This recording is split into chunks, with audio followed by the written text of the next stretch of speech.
आज योग दिवस मनाया जा रहा है और स्वयं प्रधानमंत्री जी न्यूयॉर्क में यूनाइटेड नेशंस जो हेडक्वार्टर है वहाँ पर योग कर रहे हैं। तो ये नरेंद्र मोदी और पतंजलि योगपीठ के का योगदान है कि आज योग को पूरे विश्व के अंदर और भारत ने पहुंचाया है। तो ये नरेंद्र मोदी जी जब 2014 में अमेरिका गए थे और जब यूनाइटेड नेशंस को उन्होंने संबोधित किया था, उसमें उन्होंने आग्रह किया था कि 21 जून जो वर्ष का सबसे लंबा दिन होता है, उस दिन 21 जून को अंतर्राष्ट्रीय योग दिवस के रूप में मनाया जाए। और मुझे खुशी है कि संयुक्त राष्ट्र संघ ने 21 जून को घोषित किया और 193 देश जो उस सभा में मौजूद थे, उन लोगों ने सर्वसम्मति से 21 जून को अंतर्राष्ट्रीय योग दिवस मनाने का निर्णय लिया।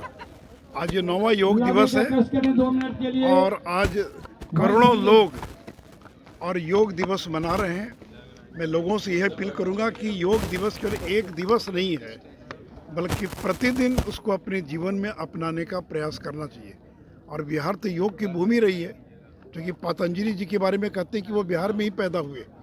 और जो मुंगेर योग आश्रम है वह दुनिया का सबसे पहला योग विश्वविद्यालय था। और स्वामी निरंजनानंद जी और बाकी सभी लोगों ने तो योग के प्रचार प्रसार में बिहार योग विद्यालय का और बिहार का बहुत बड़ा योगदान है। आज मुझे खुशी है कि आज इतनी बड़ी संख्या में लोग योग दिवस के कार्यक्रम में यहाँ पर उपस्थित हुए। ये आरजेडी और जेडीयू के नेता लगातार योग दिवस कार्यक्रम से दूरी बनाते रहते हैं। आप लोग तो तमाम लोग हैं शामिल, लेकिन देखिए, जब हम लोग सरकार में भी थे तो जेडीयू के लोग शामिल नहीं होते थे। मैंने कई बार नीतीश जी से कहा कि जब आप खुद योग करते हैं तो क्यों नहीं स्कूलों में, कॉलेज में और आम जीवन में योग को प्रचारित किया जाए। लेकिन पता नहीं क्या उनकी मजबूरी थी कि जब सरकार में भी थे तो कभी भी योग दिवस के कार्यक्रम में जदयू के लोग कभी शामिल नहीं होते थे।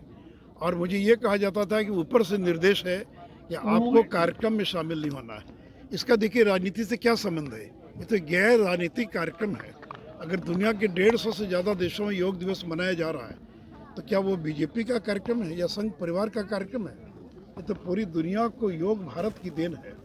लेकिन नीतीश कुमार जब साथ में भी थे तो उनको लगता था कि नरेंद्र मोदी को किसी चीज़ का श्रेय नहीं मिलना चाहिए। इसलिए सरकार में साथ रहते हुए भी कभी उन्होंने न तो स्वयं योग दिवस के कार्यक्रम में शामिल हुए, बल्कि अपने कार्यकर्ताओं को, नेताओं को, विधायकों को, मंत्रियों को योग दिवस के कार्यक्रम में शामिल होने से मना करते रहे। यहाँ तक कि इसी कंपाउंड में स्वास्थ्य विभाग की ओर से कार्यक्रम होता था। मुख्यमंत्री थे नीतीश जी, लेकिन एक भी जनता दल यू का एमएलए कार्यकर्ता कभी योग दिवस के कार्यक्रम में शामिल नहीं हुआ। सर, 23 जून को जो बैठक होनी है, अब लग रहा है कि मुख्यमंत्री आवास में ये बैठक होगी। सबसे पहले क्या कहेंगे? नहीं, देखिए, बैठक कहीं भी हो, लेकिन ये जो बैठक हो रही है ये वास्तव में भाजपा मुक्त भारत नहीं, बल्कि कांग्रेस मुक्त भारत बनाने के लिए बैठक हो रही है।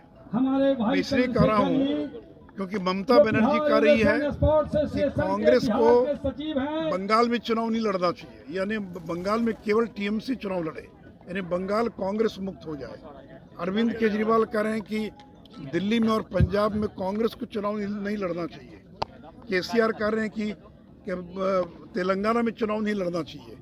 तो यानी ये जो क्षेत्रीय दल हैं ये तो कांग्रेस मुक्त भारत चाहते हैं कि कांग्रेस मुक्त हो जाए उनका राज्य। अखिलेश यादव कह रहे हैं कि मैं 80 सीटों पर चुनाव लड़ूंगा, कांग्रेस हमारी मदद करे। तब ये कांग्रेस को तय करना है कि वो कांग्रेस मुक्त भारत चाहती है कि वो क्या चाहती है। तो 23 तारीख की ये जो बैठक है वास्तव में भारत मुक्त, भाजपा मुक्त भारत के लिए नहीं, बल्कि भारत को कांग्रेस मुक्त करने के लिए ये बैठक हो रही है।